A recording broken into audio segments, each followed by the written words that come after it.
so that the collective energy of mindfulness will bring us together as an organism, going as a river with no more separation. Let the whole Sangha breathe as one body, chant as one body, listen as one body, transcending the boundaries of a delusive self, liberating us from the superiority complex, the inferiority complex, and the equality complex.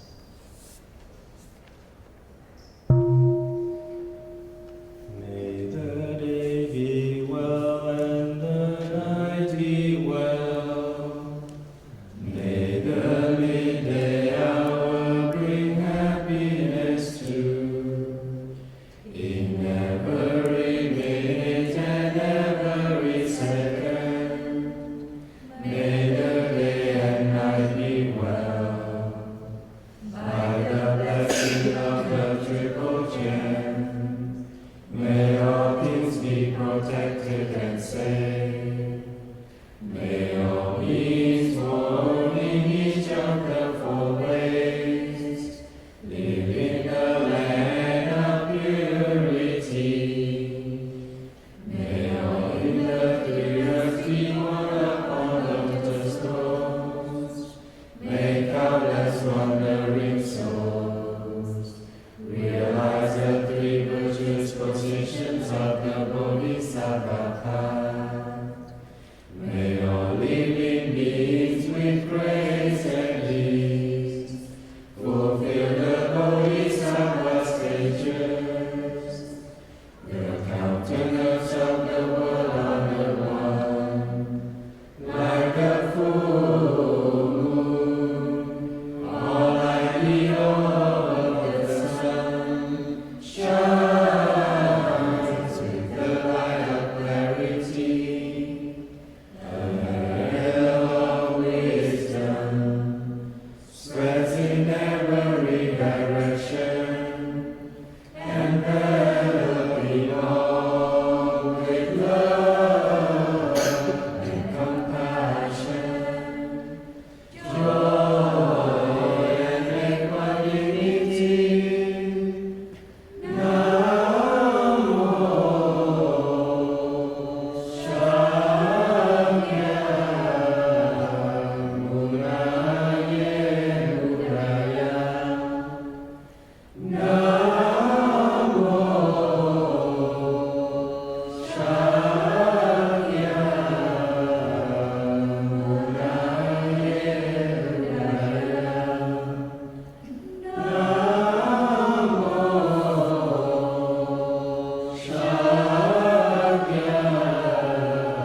Good morning, dear Thai, dear Sangha. If there are any children here, we do have a children's program. So if you would like to gather by the door, there's a sister that will play with you this morning. The children's program. You can meet over by the Christmas tree. Thank you.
The great discovery of the Buddha is that happiness and suffering come from conditions. So good morning, dear friends. Thank you for coming. I am Brother Promise. Can everyone hear me good? Okay. So I'm sure we've all been, at least once in our lives, in this very dark place where we suffer a lot and we just don't see why. We experience life as very chaotic and we believe that our suffering comes from nowhere. But this is not the case. It's just that we don't see the conditions. And there's another case where we are so very confused, but because of our deep need for making sense of things, we come up with this one condition that's going to determine all of our happiness and suffering. So we might call it God, we might call it destiny, or if we don't understand much about Buddhist philosophy, we might call it karma. But this is also a wrong view, and like all wrong view, it comes with consequences. So let me give you one example. A few years ago, I was walking in Paris, and I saw a young man begging, and I sat with him, and I talked with him a bit, and gave him a bit of money. And when I stood up and left, there was a man who came and approached me, and he said, he doesn't look too good, huh? And I said, yeah. And he said, at this point, only God can help him. Because he believes that the happiness and suffering of the young man only come from this one condition. So it's very dangerous.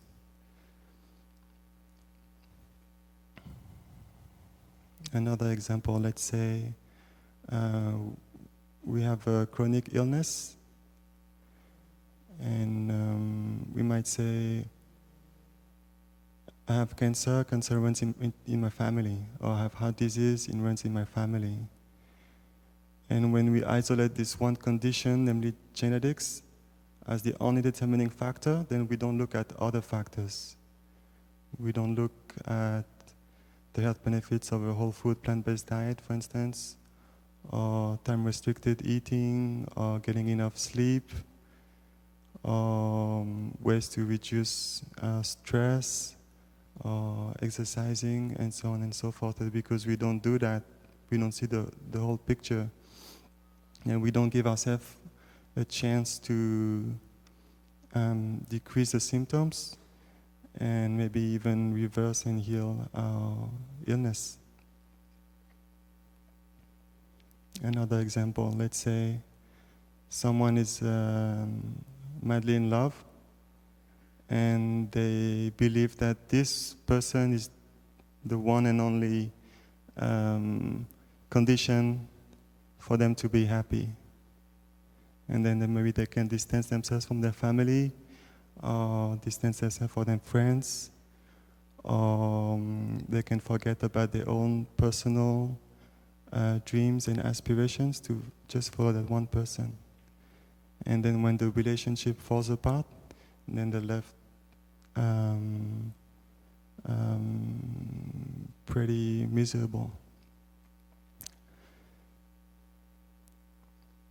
Now there's another case where we believe that our happiness and suffering come from a combination of conditions, but for some reason they're only outside conditions. So we might say stuff like, if I suffer, it's only because of a combination of, God, Donald Trump, and my mother-in-law, for instance. Well, we all have our stories, right?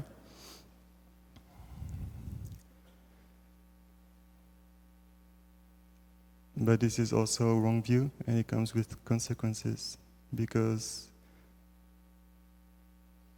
when we allow the outside to determine how we feel, we go up and down, and we live as a victim, and life is not fun at all.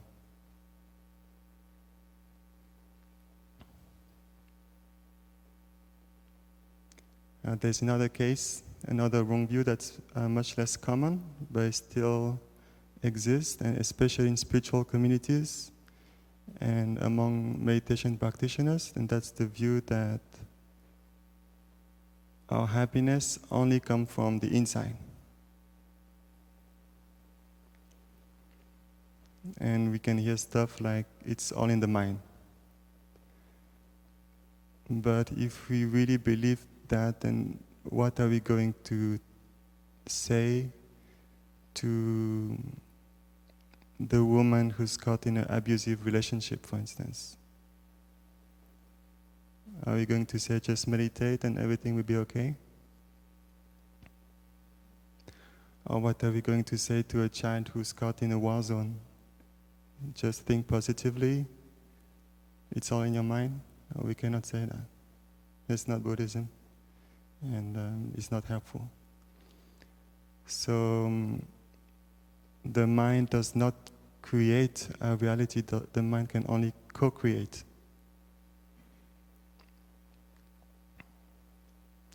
And the mind, just like any other phenomenon, it's conditioned by other phenomena, namely our brains, our nervous system, even our digestion, or the things we hear, the things we listen, our social conditioning, our culture, and so on and so forth.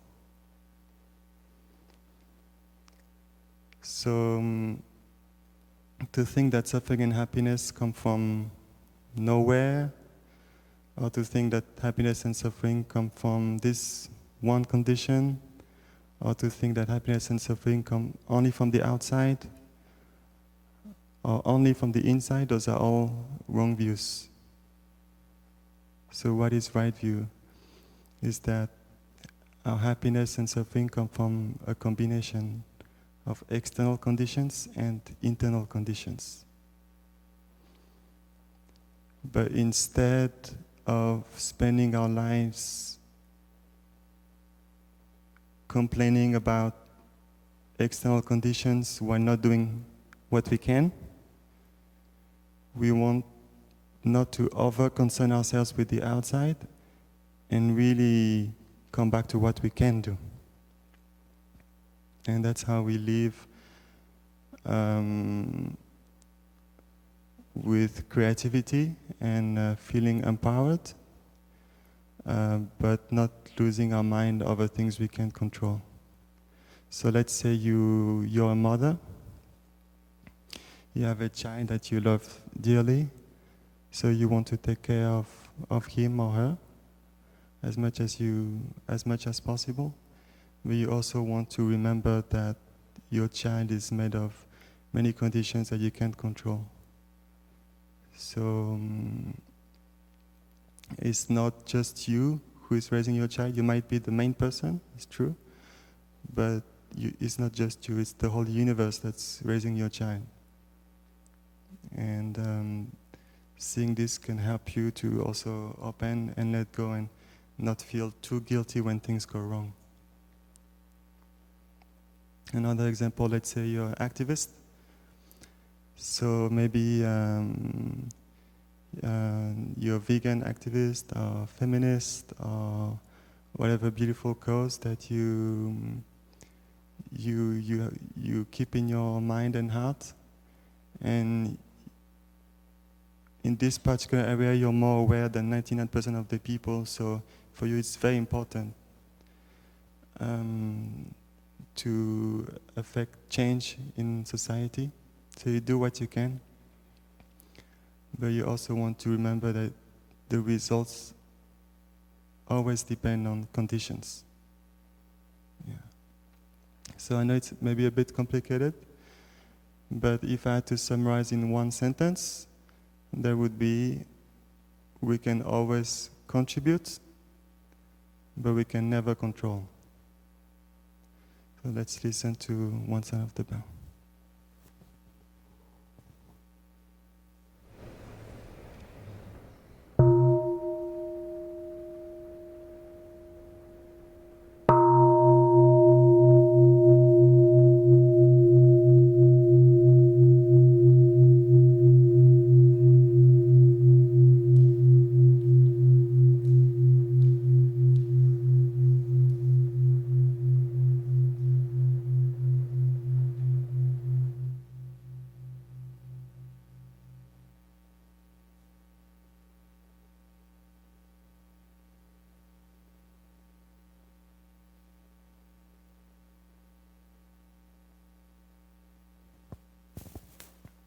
So the life mission of the Buddha was to find out all of the things that we can do to prevent suffering and live with more happiness, more purpose, more compassion. And the Buddha learned a lot from books, from teachers, but most importantly from his own observations. And he found many things that we can do. And when he did them, he felt happier and happier. And he was inspired to share with other people. This training has 3 parts.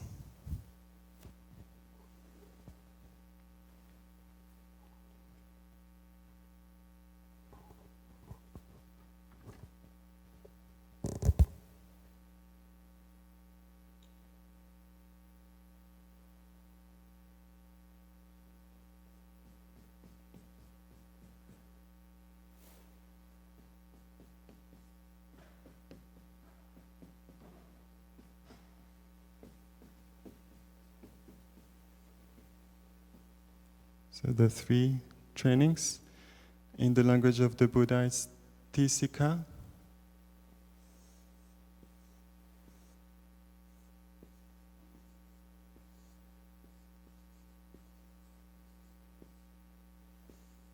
In India, they write like this. And the first is training in lifestyle.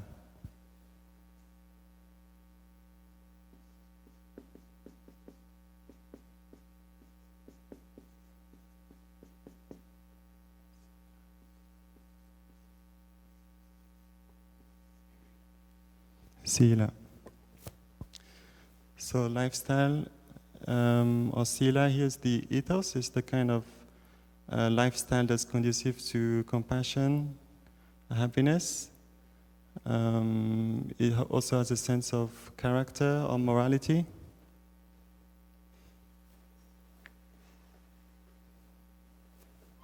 Can you see it better? Okay, thanks. And there are 3 principles. There are 5 guidelines for this lifestyle.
Okay, first, no killing, protecting life. Second, no stealing and generosity. Third is no sexual misconduct, practicing true love. Fourth is no lying, telling lies or insulting, but practicing loving speech and deep listening. And fifth is no alcohol or drugs, but learning to nourish and heal our body and mind.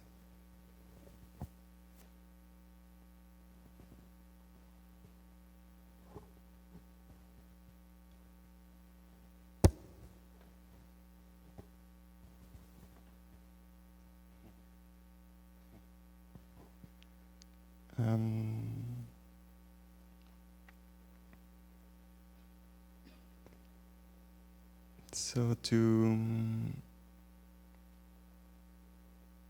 spread violence and hatred while expecting to have peace inside would be like spreading fire all around us and expecting to be safe.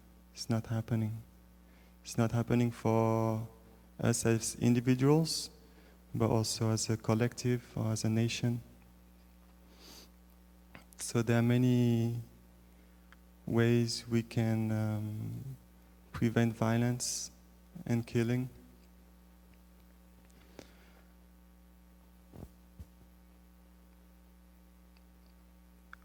A very simple way we can all do to spare lives is to go vegan.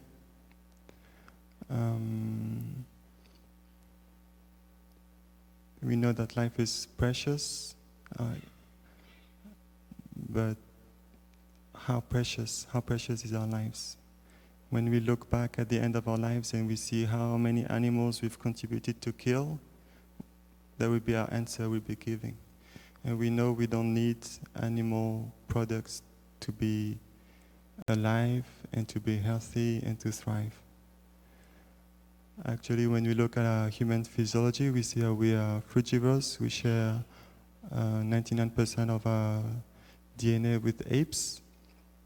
When we look at epidemiologic study, like the China study, largest study on nutrition, we see that the healthiest people thrive on plants. And when we look at the blue zones, like people who live the longest, we look at their diet, they consume almost no animal products.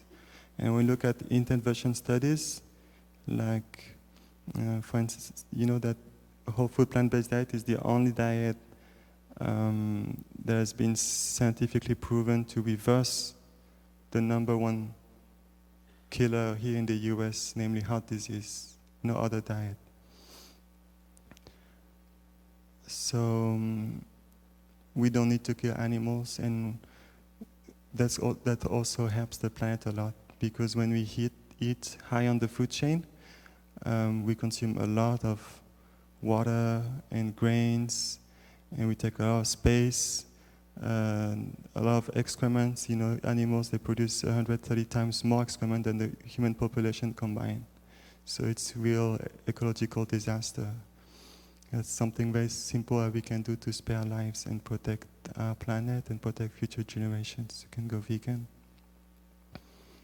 We can also look at the kind of culture we're creating. For instance, let's say you're a film producer.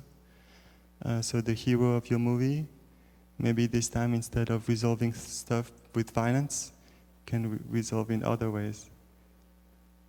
Also, we can look at what we give to our children to consume in terms of TV and the internet and so on, so we can sow the good seeds in them of compassion, empathy.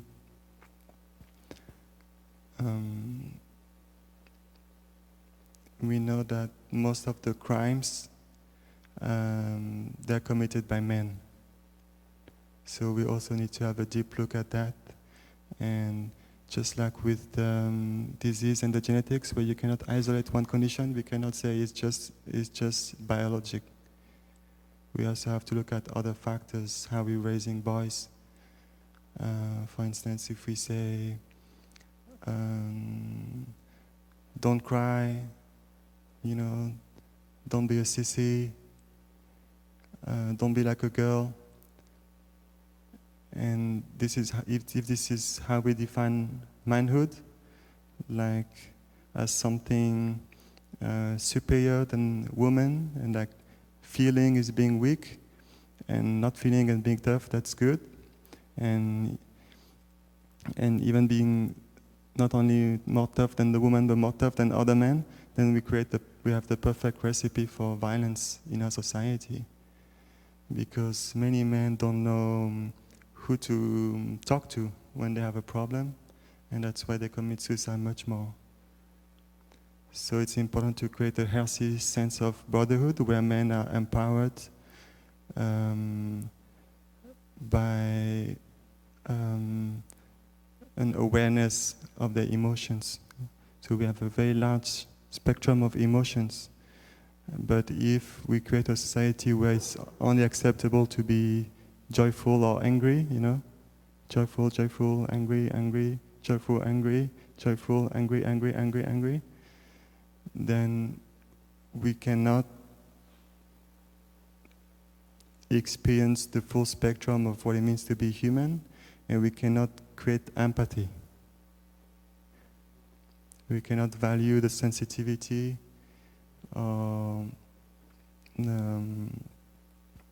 value life. Yeah. So it's very deep. There are many things we need to look at. And no stealing and generosity.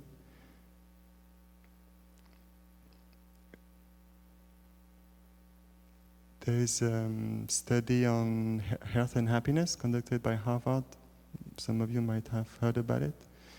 And it just shows what basically the Buddha has been telling us, which is, of course, we need a minimum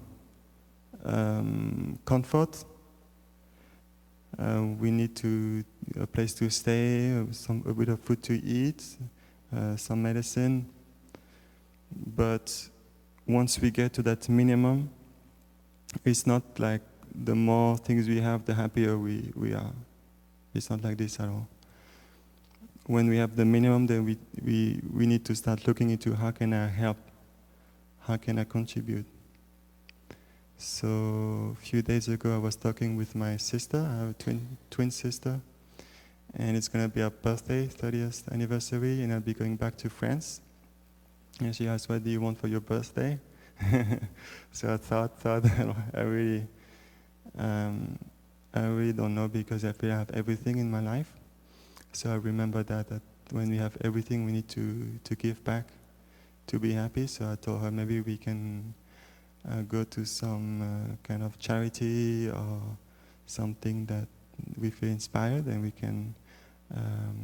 can help there, and that also makes us happy. So we might picture a stream that wants to flow through us. We all have this stream, and for this stream to flow beautifully, we need to accept and appreciate everything that life gives to us. But then we also need to let it flow. Don't hold, because if we let it in but we block it, then the water will stagnate and become murky and drinkable, and we suffer. We don't know why we suffer, but we suffer. We feel something is lacking, so we look left and right for a new gadget or new whatever. But it might be that what we're lacking the most is giving, learning how to give. Of course, there's another extreme, which is when we give too much, and then our stream dry up. And we don't want to fall into that either. So we want to keep it balanced, between caring for ourselves, caring for others. You want to keep it balanced. And sexual misconduct here is all the sexual activity that can create suffering for ourselves or for others. So it's not about being dogmatic.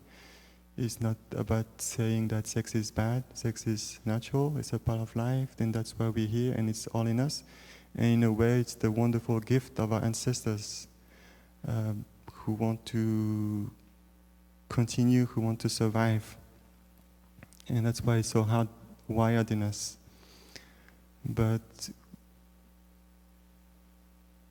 the only problem is when this sexual desire enters in conflict with our other needs, like needs for true connections, also the consequences.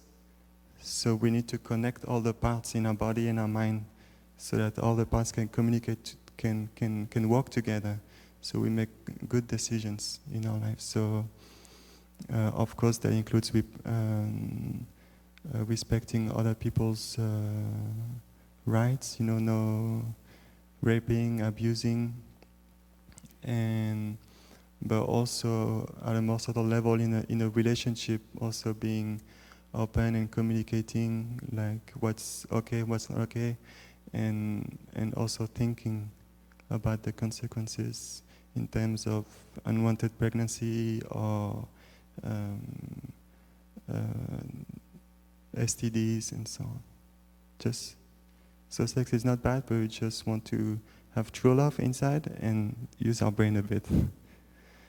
And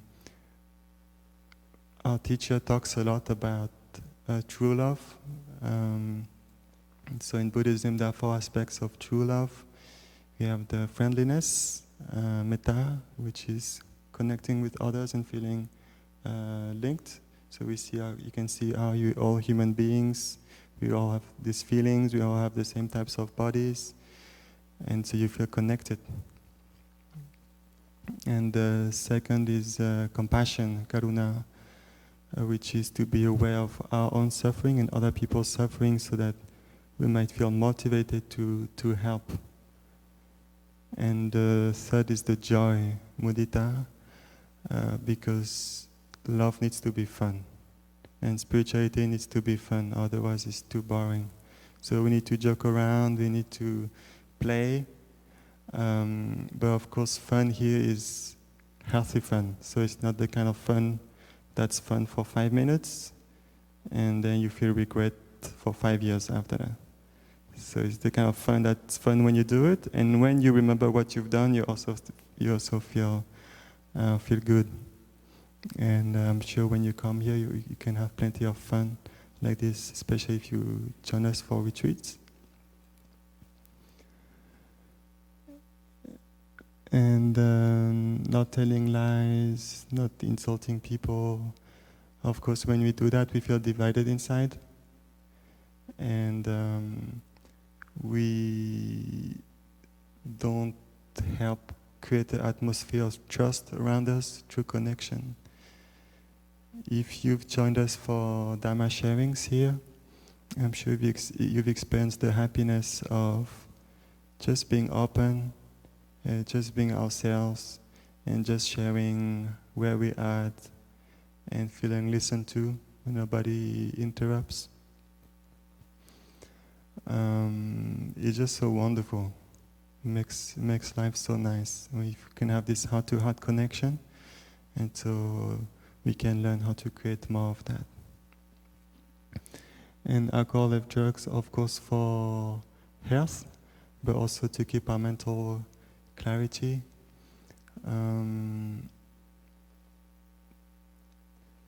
Many of us get addicted to those things. It's not because we're stupid.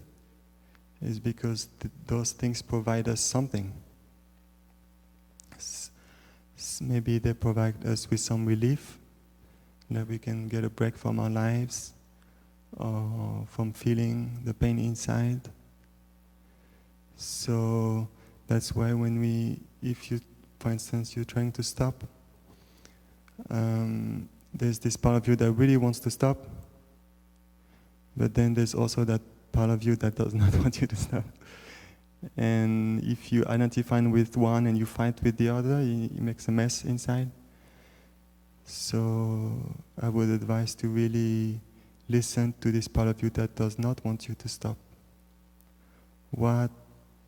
How are alcohol and drugs helping you in your life? And just name, okay, I need to help me get a break, help me maybe be more relaxed with my friends, I'll be more myself, and so on. And when you know really how they are helping you, then can you start thinking about better strategies. So there are ways for you to relax without having to spend any money. There are ways for you to feel more comfortable with yourself without feeling guilty the next day or having a headache or hangover or whatever. And if you've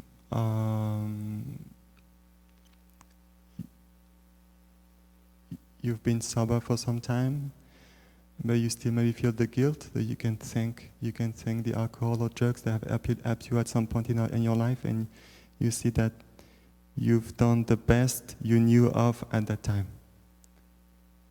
But now you know better, so you're free, more free. And when you have a suffering, and we have transformed it, then we can also feel empathy for those who are going through the same things, and we can help them. So a few months ago, we have a group from AA who came, and I asked them if some of them did prevention work in schools, and I encourage them to help, to use their suffering, use their experience to help others. So I know that for some of us, those 5 things, they look kind of easy, but for some of us, they're not easy at all, they're not obvious. So it's just a way for us to look at ourselves. Our teacher, Thich Nhat Hanh, he says the precepts are like a mirror, a clear mirror into which we can look at ourselves.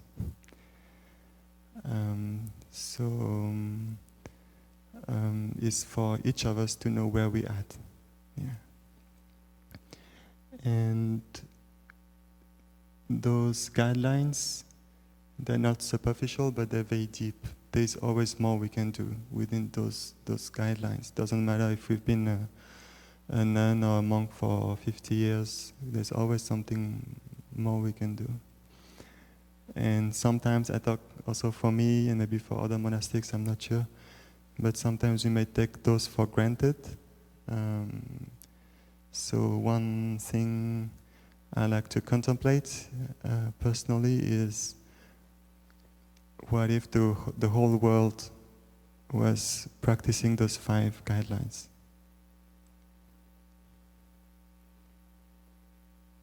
Wouldn't that be a wonderful world to live in? And I don't say this for us to be sad.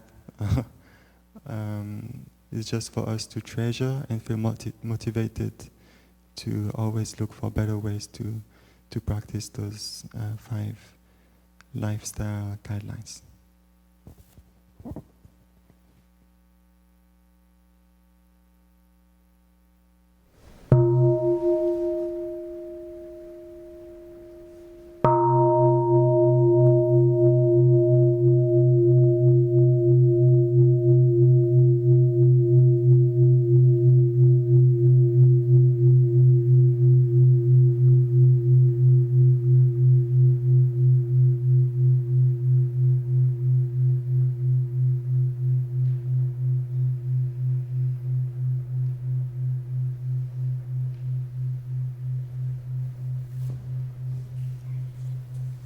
To have rules is not enough.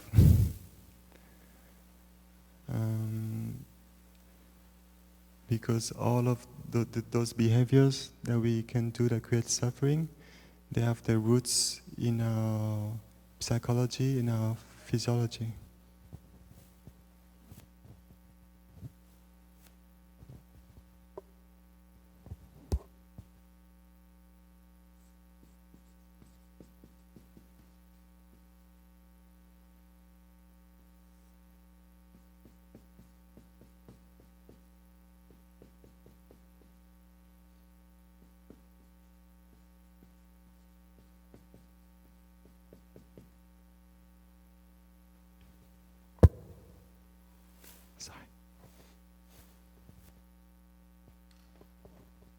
So, according to the Buddha, all of the unnecessary suffering that we cause for ourselves and for each other, they're rooted in craving, hatred, or ignorance. And together that's known as the 3 roots of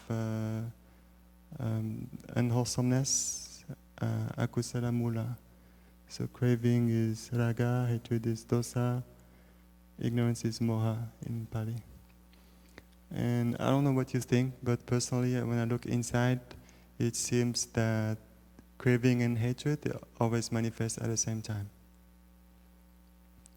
Because when I crave something, it means at the same time I hate what I have already. And when I hate something, it means that I really crave for something else. And those two, if we can consider the two sides of the same coin, then ignorance will be the material of this coin. Ignorance has two levels. First, most basic is we don't know what's happening in the present moment. So we worry about the future, we suffer because of the past, we crave this, we hate that, and that's really what keeps our mind divided, not whole, not here and now.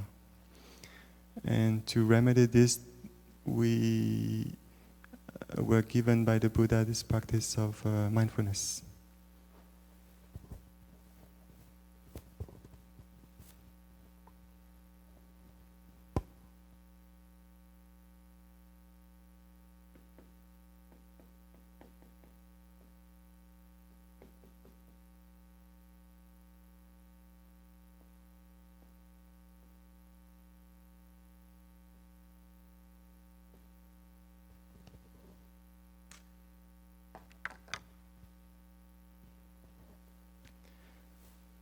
So mindfulness is the practice of bringing our mind back to the body, back to reality, back to the present moment, so we can feel whole.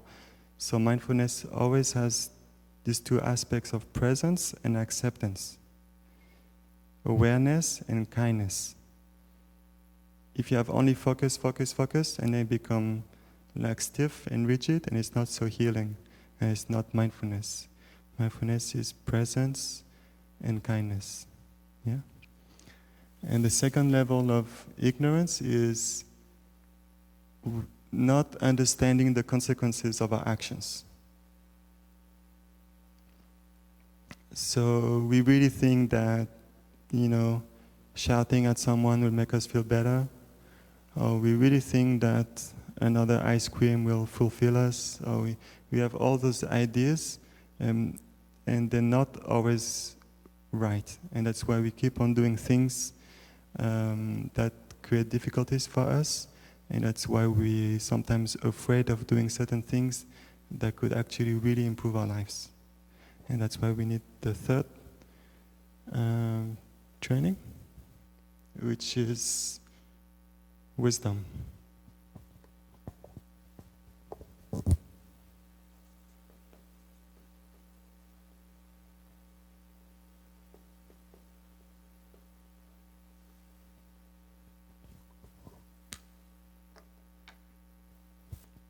So samadhi is mindfulness and panya is wisdom. So I know sometimes we translate samadhi as concentration. For me it's really a tomato thing. It's kind of the same. And panya is wisdom. Also we translate as insight, whatever. As long as we understand. So when we study Buddhism, there's a principle that says rely on the meaning, not on the wording. In nghĩa, but in nghĩa. Yeah. And those two, they really go together. They need each other, and they help each other. So we have other expressions in Buddhism that are synonymous. So this is samadhi, panya. Usually translated as concentration and insight. We also have sati, sampajanya, which is mindfulness and clear comprehension. We have samatha and vipassana, which are calming and looking deeply to understand. Those are just synonymous, just words.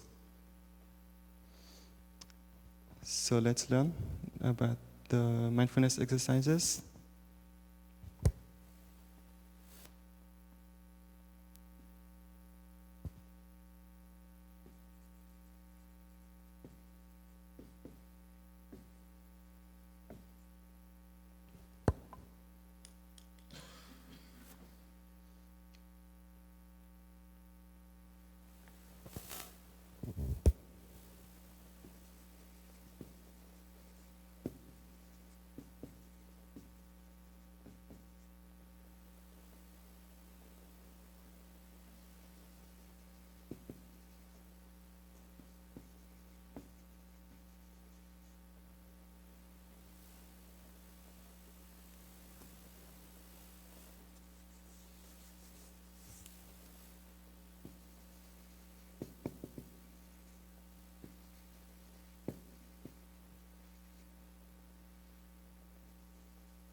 So if you want to learn more about those exercises, they're all from the sutras, the discourse of the Buddha. We have 3 main discourses.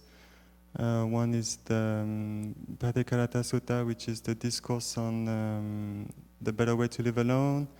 And then Mahasatipatthana Sutta, which is 4 establishments of mindfulness. And Anapanasati Sutta, which is the mindfulness of breathing.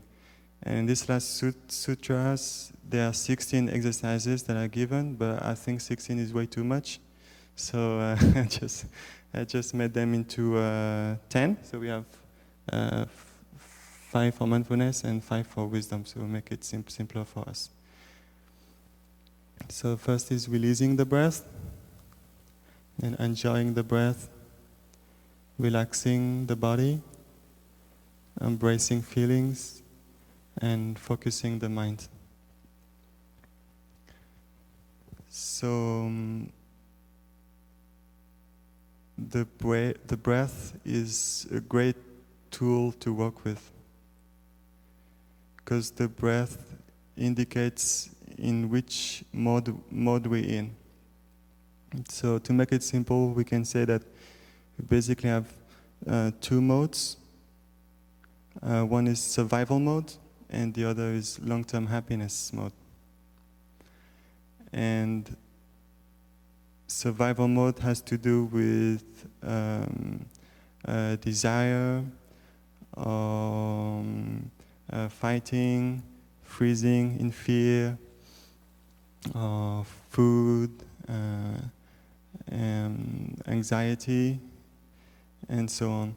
And that's great that we have that. Again, it's the great gift of our ancestors. So when we look at craving and hatred, for instance, and we say, okay, that's unwholesome, it's very easy for us to fall into a very dualistic thinking. Like we have this part of us that's useless and we need to fight it, it's the bad. And then we have another part that's the good, and we need to identify with it. And as long as we're fighting inside, then we are good Buddhists. But that's not it.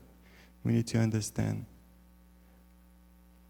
We need to understand it's here to, those are mechanisms that are here to help us. They all have their purpose. They're all here for a reason. The thing is, when we only live in survival mode, we also are not respecting other needs of us, like empathy, purpose, compassion, and so on. So our practice is to spend as less as possible time in the survival mode and as much time possible in the long-term happiness mode, because oftentimes our survival mode, although it's trying to help us, but it's not very well informed, or it was over-triggered. So that's why when you see, for instance, war veterans suffer from PTSD, everything can be seen as a threat, because just been overstimulated, and also when we expose our children to too much TV or violent video games or pornography and so on, we basically deep frying the dopamine receptors, and they can spend. They're not used to spending time in this long-term happiness mode. Like, okay, how are other people feeling? How can I help? And this survival mode is always it always comes with a short breath. So you notice when you feel fear, agitation, craving, anxiety, always short breath. And then long-term happiness always come with long breath. So short breath, short happiness, long breath, long happiness. And that's why the first exercise I would like to offer is releasing the breath. Meaning that, and let's do it together now, meaning that when we focus on our breath,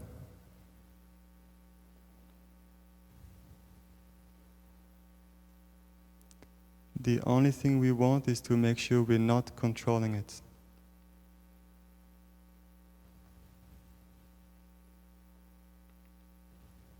So don't hold,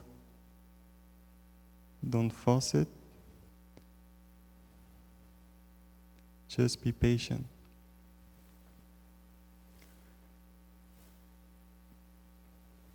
So mindfulness is not just about focus, but it's about patience.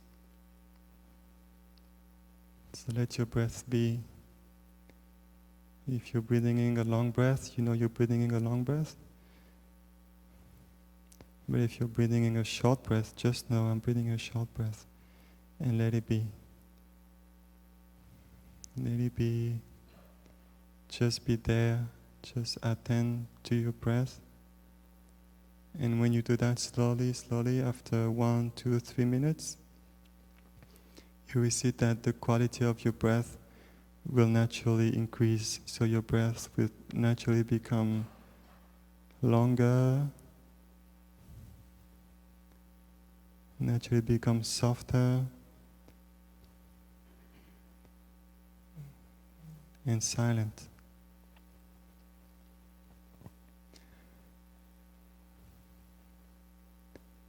So if we don't do this first step correctly, just come back to it. Even if you spend 30 minutes, for instance, doing sitting meditation, 30 minutes, just do that, that won't be wasted. Because you're training yourself to spend more time in the long-term happiness mode. And when our breath becomes by itself softer and longer, it becomes much more enjoyable. And that's why we have the second exercise, which is enjoying the breath.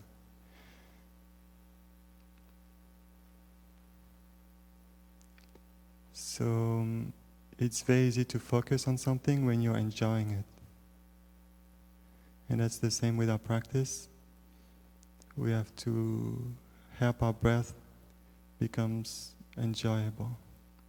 If we have some health condition that makes our breath very shallow or hard, then we also need to take care of our health.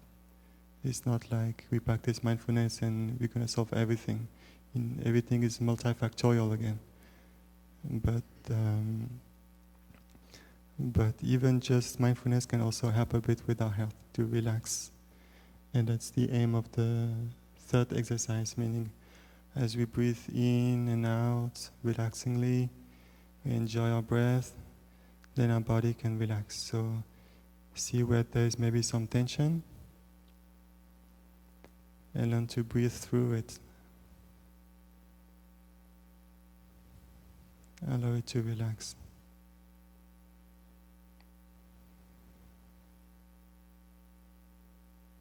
And when your body is relaxed,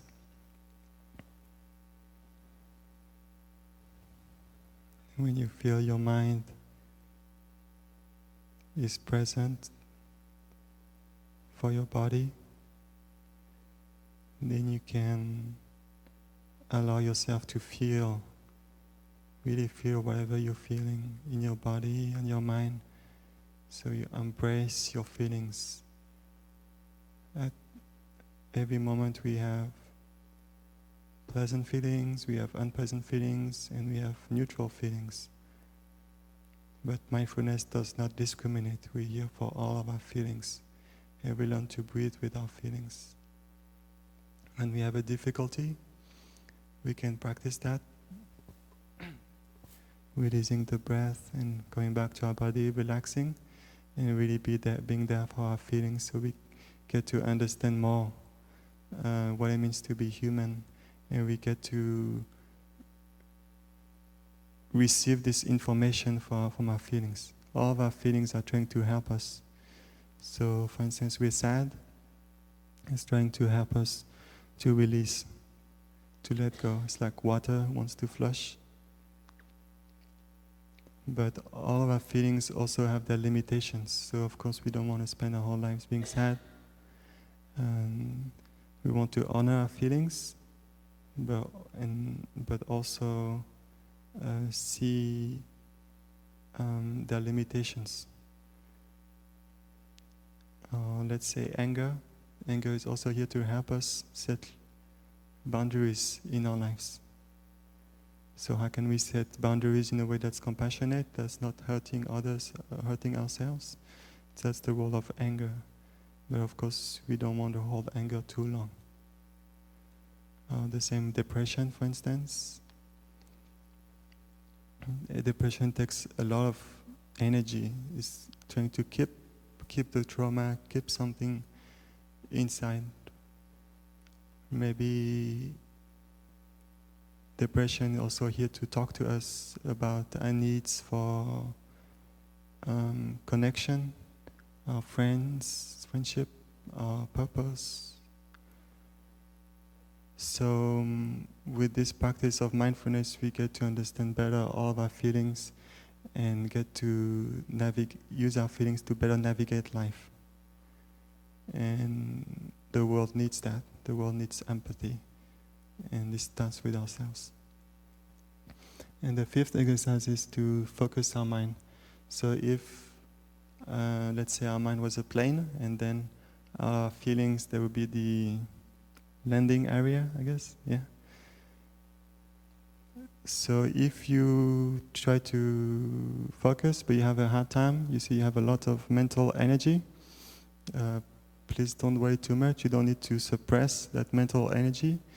You only need to redirect it to the feelings, to reality. And when mental energy touches the feelings, then there's some kind of alchemy that takes place, where this energy becomes spiritual energy. So spiritual energy is the mind that is in touch with reality.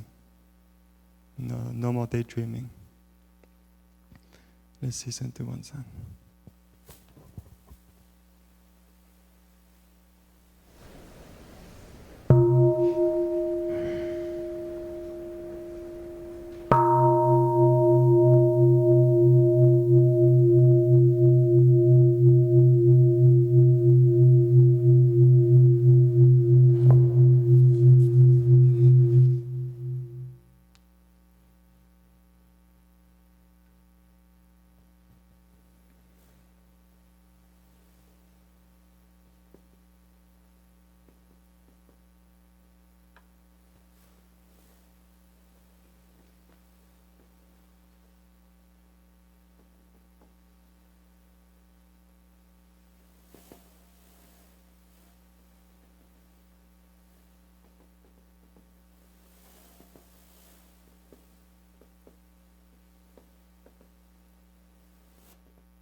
So when our mind is focused, then we can start to contemplate. It's very important, again, in Buddhism that we keep both in balance, because if you only think about life and our problems and stuff, sometimes the more we think, the more confused we are, right? But if we just, shut down and just like meditate and I don't care about anything, then we're also not really solving our problems. So mindfulness is not an escape from reality. It's a peaceful encounter with reality. So we need both. Our teacher, he uses the image of a bird, needs two wings. And he says, just like the bird has two wings, meditation has these two parts, calming and looking deeply, or mindfulness and wisdom. If you only have one wing, then we go around in circles. If we just meditate and shut down and just focus on your breath, don't think about your mom, don't think about your real problems, then whenever you get out of meditation, it's still the same, still suffering. But if we only think and think and think and philosophize, and if we don't feel relaxed, we don't feel good in our bodies, then we cannot really make progress on our path of transformation and healing. So first exercise is contemplate suffering and its causes, and the second is contemplating happiness and its causes. So we can learn. There are many ways to learn. The best is always to learn from our own real-life experiences. So for instance, before mindfulness, you have a stomachache, but you don't know you have a stomachache. Now with mindfulness, you have a stomachache, but you know you have a stomachache. That's great. And when you have stomachache, again and again and again and again, you might be curious, why do I have this stomachache over and over? And then you might start to connect the dots between, for instance, what you eat and how you feel. And then you come up with the theory, okay, every time I eat, for instance, deep fried food, I come up with the stomachache. But you're not convinced yet, so you just keep on eating deep fried. So you do the same experiment, 10 times, 15 times, 20 times. After 20 times, maybe you're like, okay, what about maybe I try one time, I don't go, and then you try, and you feel, oh, I don't have a stomach, it feels good. But the next time you see you have deep fried, just to make sure. And so you just go back and forth until you're fully convinced, until you really understand what's causing you suffering. And then when you have that, your understanding is very deep, and it's very deep in your body and in your mind, and we call it awakened understanding. So this word panya, according to the Buddha, we have 3 types of panya. One is just the concept, because sutamaya panya. So you hear something, for instance, deep fried is not good. It's just a concept. You don't know if it's right or wrong, or true or false. And oftentimes when we study Buddhism, we just stay at this level. But we need to not be shy and learn and test. And so maybe you think about it, then you look at the science, for instance. And then you get intellectual understanding. We call Sintamaya Panya. But intellectual understanding is not enough, because sometimes we know something is bad for us, but we still go ahead and do it, right? So that's why we need to learn from our lives and get this awakened understanding we call Bhavana Panya. Bhavana is the practice of meditation, our own encounter with life. And the same with happiness. When you feel happy, we have to know we're happy. Like you feel peaceful, you have to know you're peaceful. Yeah, if you're open-hearted, you know you're open-hearted. You laugh, or you feel relaxed, we have to know. And then slowly we curious, what happened? And we get to understand more about the conditions that create our happiness and suffering. So to study Buddhism is not to adopt, certain beliefs, like the Buddha said that, and then yes, and you repeat, oh, it's good, you're intelligent, you repeat very well. It's not that. It's for us to understand from inside and be curious. We have two very important contemplations in Buddhism, which are interbeing and change.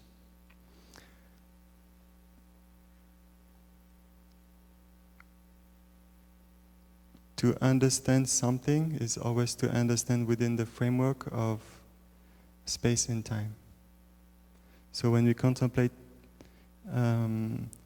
interbeing, we're entering reality through the door of space. And when we're contemplating change, we're entering reality through the door of time.